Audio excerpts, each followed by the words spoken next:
What if I told you life isn't just like a game, it is a game, and you're the player? This idea isn't new.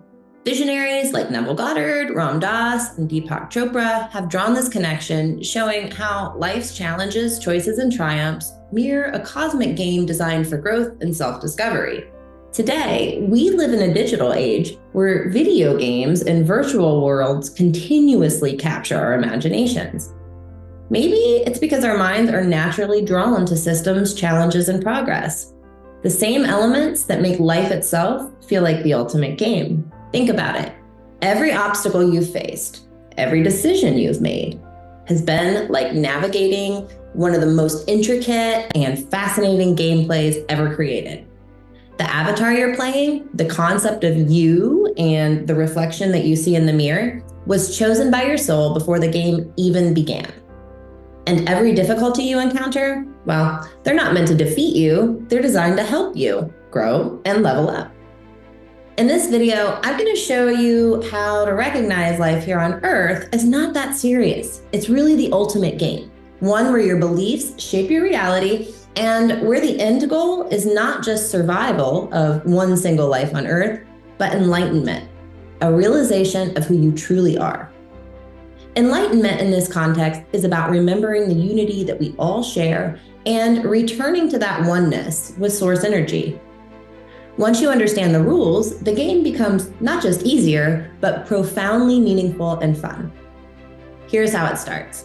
So imagine your soul, infinite and timeless, preparing to dive into a new adventure. For fun, let's call the game EarthQuest, the human experience. And your first task is to choose your avatar. Think of this as like a character development or character creation in games like The Sims or Grand Theft Auto. You select an avatar with unique traits, abilities, and challenges. Maybe this time you're choosing a male character with high resilience, low intelligence, and incredible strength. Let's set your character also as born into a home environment that's poverty-stricken. And also, he's one of 5 children who share a terminally ill mother and an emotionally detached father. Now you may ask, why on earth, literally, would our souls choose these kinds of qualities and not start with a character who is smart, with happy, healthy family, and born into wealth? Because the game is not about survival. It's about creating experiences that resonate deeply with your soul's purpose and contribute to the larger story of growth and connection for all. Each choice shapes the challenges, triumphs, and lessons that your soul is here to experience, making the journey more meaningful for both you and the greater whole. This concept is not new. Philosophies like Hinduism's Leela or divine play describe life as a stage for growth and learning. This divine play unfolds within what's called Maya, the illusion of separateness. This is the illusion that we're seeing right now. We experience this here on Earth. We may fundamentally understand that, yeah, we're all one, there's this concept of oneness, but we perceive our existence as separate from others. I am me, you are you. This illusion of separateness can create challenges and blockers, but it's the illusion that makes the game feel real, right? It allows us to fully immerse ourselves into our chosen roles and our experiences. It gives depth to our journey, similar to how those immersive graphics in the video games and the storylines just really pull you in.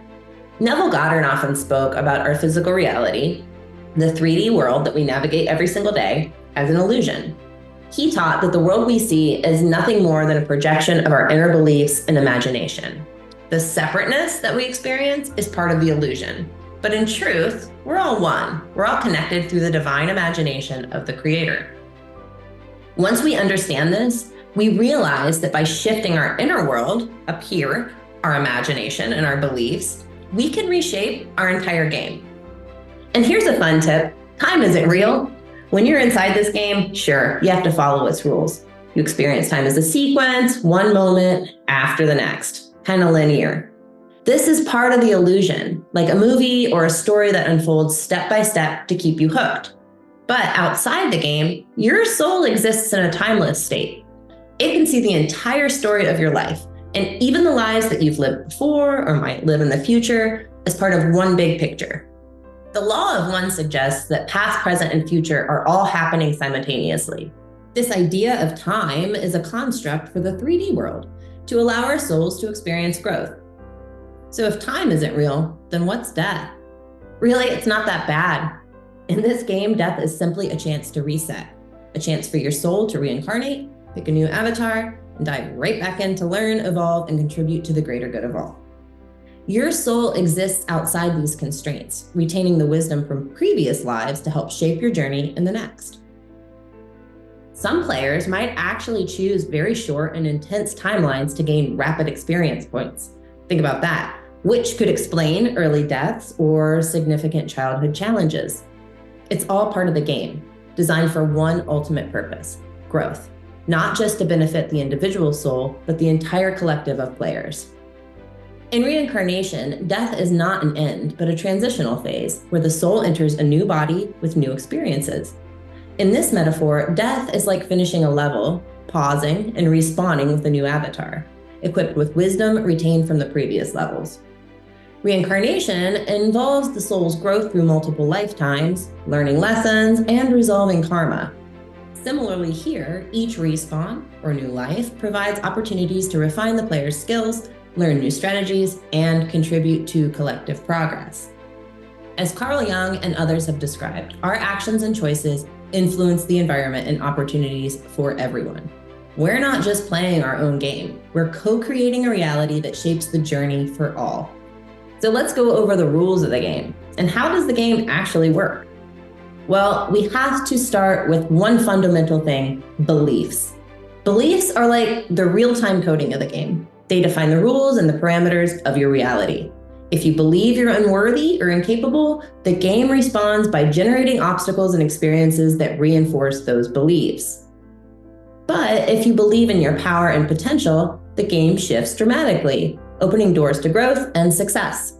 And this is where emotions come in.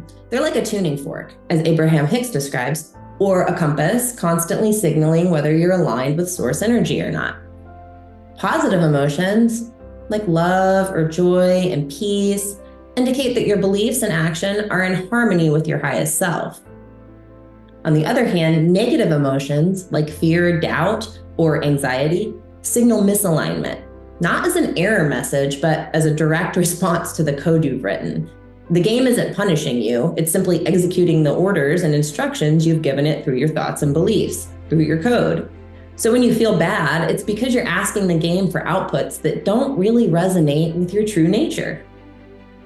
By using your emotions as a guide, you can rewrite the game's code in real time, aligning your beliefs with the outcomes that you actually want to see or really desire. Emotions don't just reflect your alignment with source energy, they actively shape your beliefs over time as well. Positive emotions reinforce empowering beliefs, making it easier to attract experiences that resonate with your highest self. Negative emotions, on the other hand, highlight areas where your beliefs might need some adjustment, offering a chance to recalibrate and evolve. In this way, emotions serve as both a guide and a powerful tool for transformation, helping you navigate and shape the game. So first, let's talk about fear. It's a big emotion, the invisible force that holds you back. Fear wears many masks. Some call it the devil, others label it bad luck, self-doubt, or resistance. In this game, fear serves two roles. It's the cunning trickster and the ultimate final boss. As the trickster, fear is woven into the game's design, creating illusions of danger, scarcity, or failure to test your resolve and shape your journey. It whispers doubts and clouds your vision and tempts you to give up. These illusions add stakes to the game, making the journey feel urgent and real. So here's the thing, fear, as the trickster, is always playing a trick. The dangers it's creating, they're not real. They're reflections of your own limiting beliefs, projected into the game to challenge you. And when you're ready to face the final boss, fear transforms. No longer a fleeting illusion, it becomes a towering presence, a culmination of all the doubts, anxieties, and resistances you've ever faced. Think about the story of Job. The trick is realizing that the final boss only has as much power as you give it. When you confront with love and courage and self-awareness, the fear just dissolves. You unlock a higher level of understanding and growth, breaking free from the illusion entirely. That's why so many spiritual teachings, from the Bible's fear not to Buddhist philosophies, frame fear as the greatest obstacle to enlightenment. In this game, overcoming fear is how you level up. Once you conquer fear, you gain not only mastery over the game, but the ability to inspire others to overcome their own illusions, creating ripples of growth throughout the collective. And on to love, the most powerful force in the game. Love is the energy that connects all players, transcending fear and breaking through challenges. It's the universal cheat code, if you will, that dissolves barriers and realigns us with our highest selves. Love isn't just an emotion, it's a vibration, a frequency that resonates perfectly with source energy.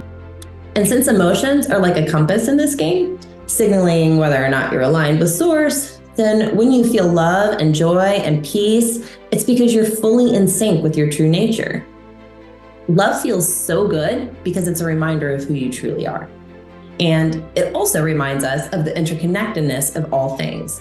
So when you choose love over fear, which you always have that choice, you activate a higher level of gameplay where collaboration, growth, and joy become your guiding principles, making the entire game more meaningful and fulfilling.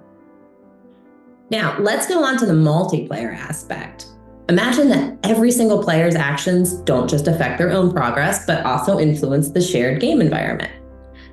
This reflects the idea of collective unconscious, a reservoir of knowledge and experiences and wisdoms that basically connects everybody, or all players.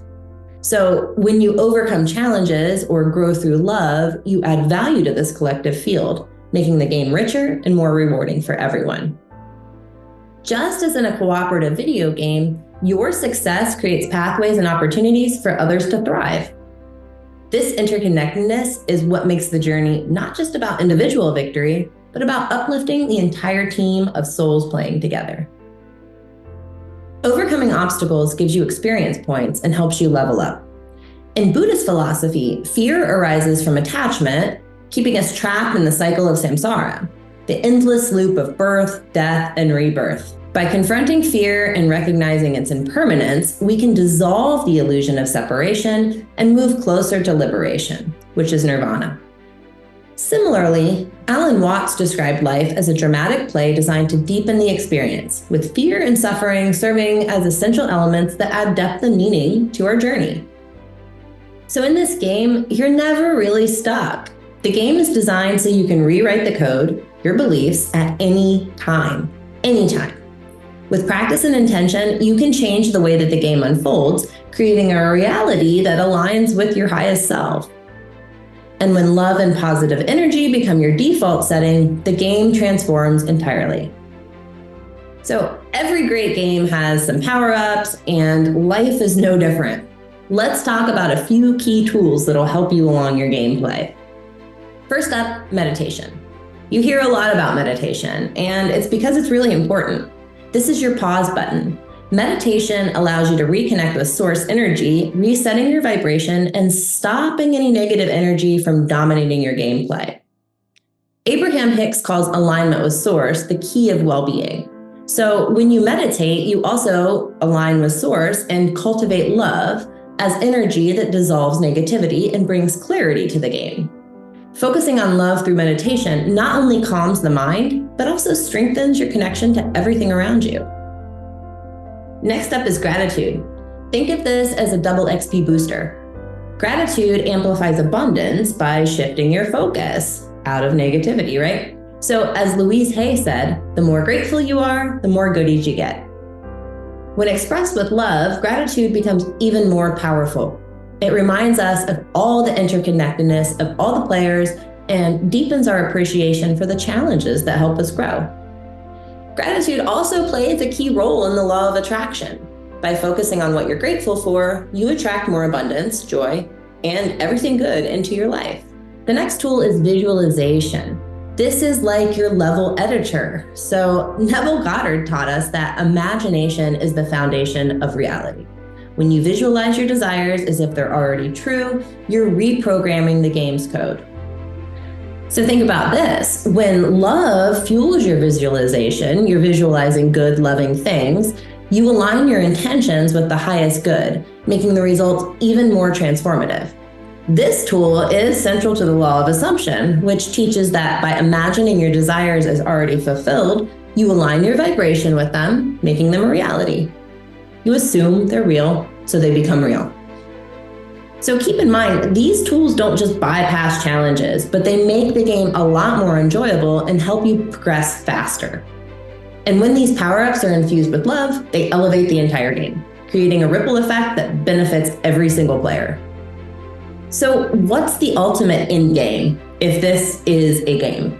Well, it's not just about beating levels or collecting achievements. Sure, those are part of the journey, but that's not the destination. The end game is about overcoming fear and returning to source energy, the infinite oneness that we all came from. Think of it as kind of remembering who you are and figuring out how to get back there.